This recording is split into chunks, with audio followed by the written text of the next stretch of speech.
पाकिस्तान को बने हुए 72 साल हो गए।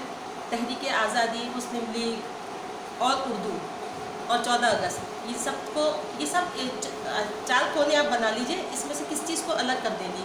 क्या मुस्लिम लीग अलग होती तो क्या तहरीक पाकिस्तान चलती? क्या उर्दू ज़बान नहीं होती तो पाकिस्तान बनता?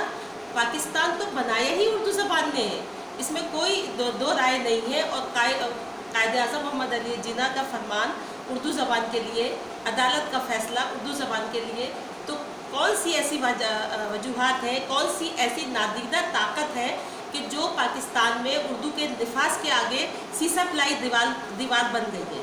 और अगर बन गई है तो क्या वो ऐसी दीवार है कि जिसको गिराया नहीं जा सकता?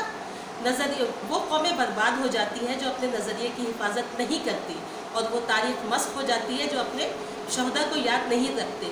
तो क्या क़याम पाकिस्तान के शहदा याद नहीं है आपको? लाखों अफराद कट गए थे, किस वजह से? इस्लाम और उर्दू की ज़बान पे जो क़याम पाकिस्तान में सब ने हिस्सा लिया, हर सिख ने, ईसाई ने, हिंदू ने, पंजाबी ने, सब ने लिया।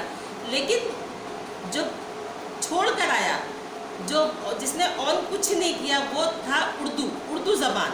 उर्दू ज़बान जागीर भी है, मिराज भी है, तहजीब भी है और तमद्दुन भी है। और उर्दू ज़बान यतीम नहीं है, उसकी गोद में तो उसकी देखिए, उसकी गोद में हर चीज़ समा जाती है। उर्दू ज़बान कैसे यतीम हो सकती है? और उर्दू ज़बान के निफाज में कौन लोग आ रहे हैं? इस बात का डीपली जायज़ा लेना चाहिए।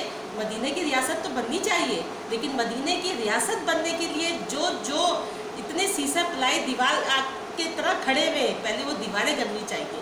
मदीने की रियासत बहुत आगे की बात है साहिब। पहले 72 साल के फैसले तो नाफिज कीजिए।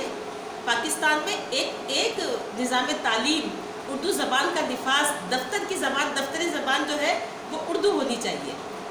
आपने अभी अफ़गानिस्तान में जो है वो अमन माहिदा हुआ है अमेरिका के साथ, आपने देखा कौन सी ज़बान बोली उन्होंने अफ़गानी बोली है। क्यों अमेरिका के सामने इंग्लिश वो अपना तर्जुमान लेकर आए थे? क्यों अफ़गानी ज़बान बोली गई? किस लिए? क्योंकि उनको अपनी ज़बान से प्यार है।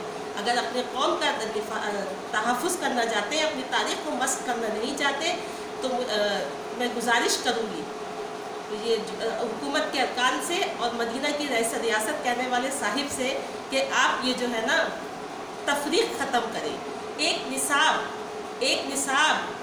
एक ज़िंदगी का रिवाज जो है वो एक ही डालें, और सबसे पहले ये फ़ैसला जो है मंजूर करें और दफ्तरों में, स्कूलों में, कॉलेजेस में उर्दू ज़बान का रिवाज नाफिज किया जाए और उर्दू ज़बान को यतीम ना समझा जाए। हम उर्दू ज़बान को यतीम नहीं होने देंगे। शुक्रिया।